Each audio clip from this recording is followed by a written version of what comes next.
You're listening to Speak English with Chat. On Chat English. Welcome back to Chat English. Let's fix your conversation flow. You just introduced yourself. You said your name, you said where you are from. And now, total silence. Your palms start sweating. The other person is looking at you, waiting for you to say something. You desperately search your brain for a topic, a question, anything, but there is nothing there. Just panic and a very loud silence. Oh, I hate that moment. It feels like my brain creates a 404 error, and I just forget every English word I know. I remember at my first networking event, I just stared at this guy's tie for 10 seconds because I couldn't think of a single word to say. It was so painful. Exactly. You feel trapped. But conversation is just a game of ping pong. You just need to know how to hit the ball back. Today, we are giving you 3 specific return shots, so you never have to worry about that awkward silence again. I like that idea. Ping pong is much less scary than English conversation. It really is. Think about it. In ping pong, if I hit the ball to you and you catch it and put it in your pocket, what happens? The game ends. Everyone goes home. Right. And that is exactly what most English learners do without realizing it. They catch the ball, but they don't hit it back. I think I know what you mean. It is the good thinks trap. Yes, the good thinks trap. Let's demonstrate. Dan, I am going to ask you a question. I want you to answer like a typical nervous student. Okay, I'm ready. I am nervous, Dan. So, Dan, how was your weekend? Good.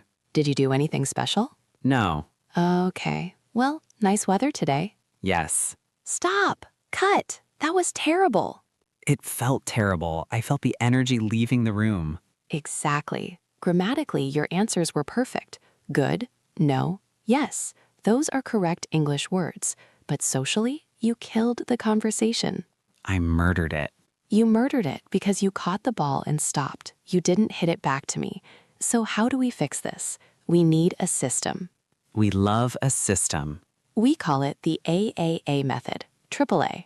Like the batteries? Like the batteries, because it gives energy to your conversation. AAA stands for acknowledge, answer, add. Acknowledge, answer, add. Okay, break it down for us. The first A is acknowledge. This is the emotional connection. Before you answer the question, you need to show that you heard me and that you care. So not just answering the fact, but reacting to the person. Exactly. If I ask, did you have a good weekend? You shouldn't just say yes. You should start with a reaction. Oh, I really did. Or it was amazing. Or even, to be honest, it was terrible. I see. It shows I'm listening. It adds a little bit of feeling. Right. Native speakers almost always start with a little noise or a reaction word. Oh, wow. Well. It makes you sound human, not like a robot. Okay, so that is acknowledge. What is the second A? The second A is answer. But here's the trick. You cannot give a one-word answer. You need to give the answer plus one detail. The +1 rule. I tell my students this all the time. Don't just give the naked fact. Dress it up a little. I love that image. Don't give naked answers. So instead of saying, I went to the park, say, I went to the park because the weather was so sunny. Or I went to the park and saw a really cute dog. Perfect. That detail gives me something to catch. It gives me a hook for the next part of the conversation. Okay, so we have acknowledged the question and we have answered with a detail. What is the third A? The third A is the most important one. This is where you hit the ball back. The third A is add. Add a question. This is the magic key, isn't it? It is. If you don't ask a question back, you are putting all the pressure on me to think of the next topic. That is why it feels awkward. But if you add a question, you pass the pressure back to me. And it doesn't have to be a complicated philosophical question, right?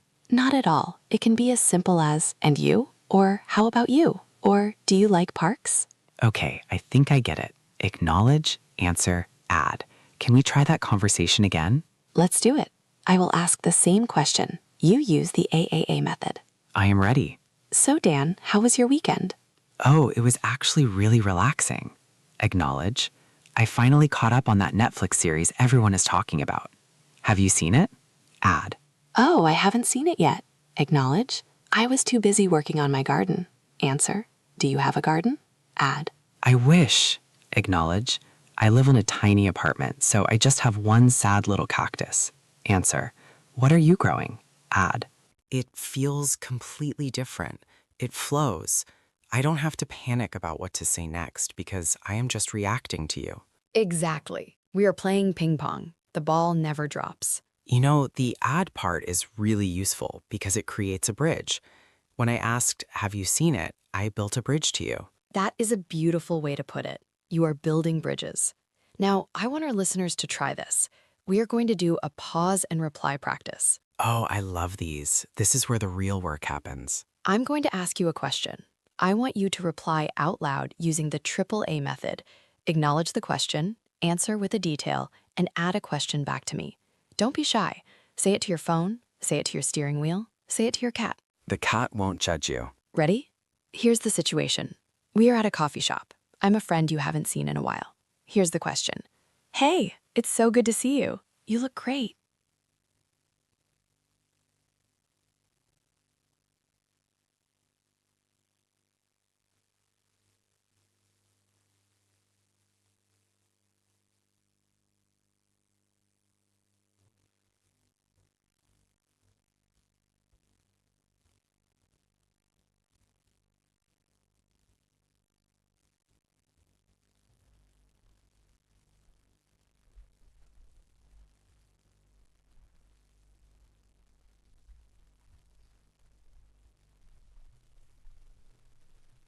Before we move on to the third technique, I just want to say if you are enjoying this ping pong strategy, make sure you hit that subscribe button.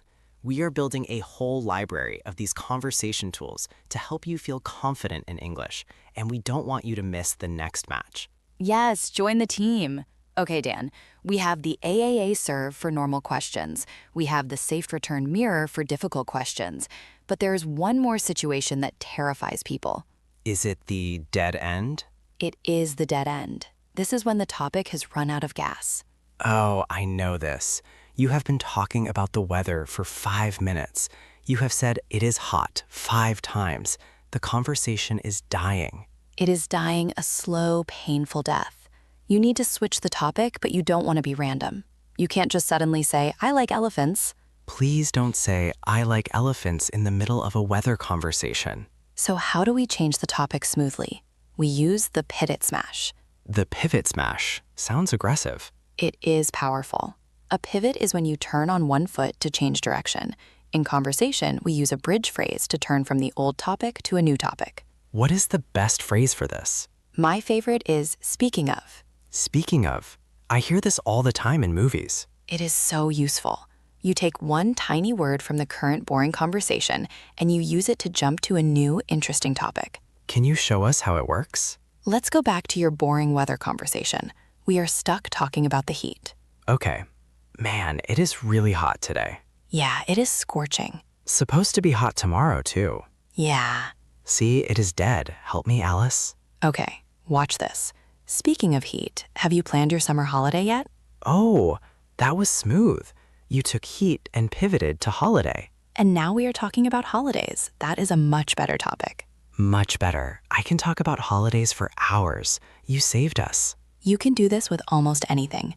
If someone is talking about traffic, you can say, speaking of cars, did you see that new Tesla movie? Or if someone is talking about food, you can say, speaking of lunch, do you know any good restaurants around here? Exactly. You are taking the energy from the dying topic and throwing it into a fresh topic. But what if I can't find a connection?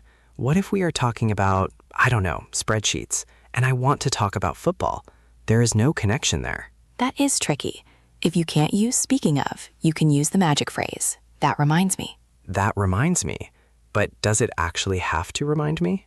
Not really. It's a cheat code. You can make a very loose connection. Like, oh, looking at these spreadsheets reminds me, did you see the football scores? There were a lot of numbers there too. Okay, that is a bit of a stretch, Dan, but it works. It signals I am changing the topic now, but it does it politely. It is much better than just stopping and being silent. Definitely. Silence is the enemy. The pivot keeps the ball moving. So we have 3 shots now. We have the AAA, the mirror, and the pivot. You are ready for Wimbledon. I feel ready. But Alice, I have a question. Sometimes I do all of this. I acknowledge, I answer, I add, but the other person doesn't hit the ball back. Oh, that happens. I ask, how was your weekend? And they say, good. And they stop. Then I ask, do you have plans for summer? And they say, no. That is tough.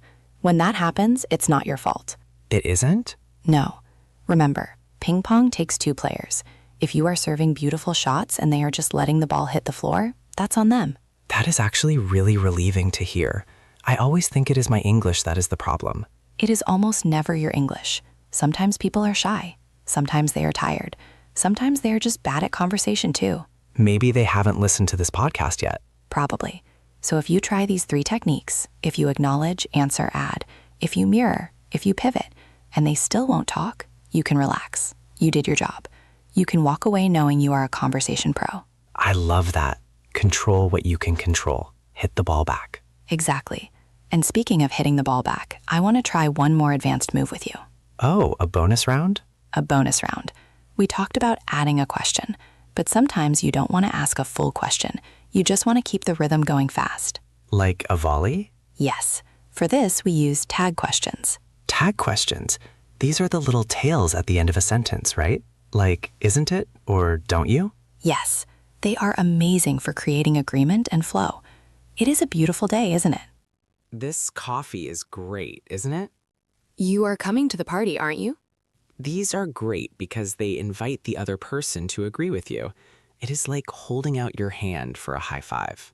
That is a perfect metaphor. A tag question is a verbal high five. If I say, this coffee is great, it is a statement. But if I say, this coffee is great, isn't it? I am asking for a high five. And socially, we are programmed to return the high five. I have to say, yes, it is. Exactly. It pulls the other person into the conversation. It is very hard to ignore a tag question. But the grammar can be tricky, right? You have to match the verb. It can be. If you say it is, the tag is, isn't it? If you say you are, the tag is, aren't you? You have eaten, haven't you? You can swim, can't you? It sounds complicated, but here is a chat English tip. In casual conversation, you can often just use right. Oh, I love right. It works for everything. It is a beautiful day, right? You are coming, right? This coffee is great, right? That is so much easier. So if you are worried about the grammar, just use right, and you still get the high five. Yes, or yeah works too.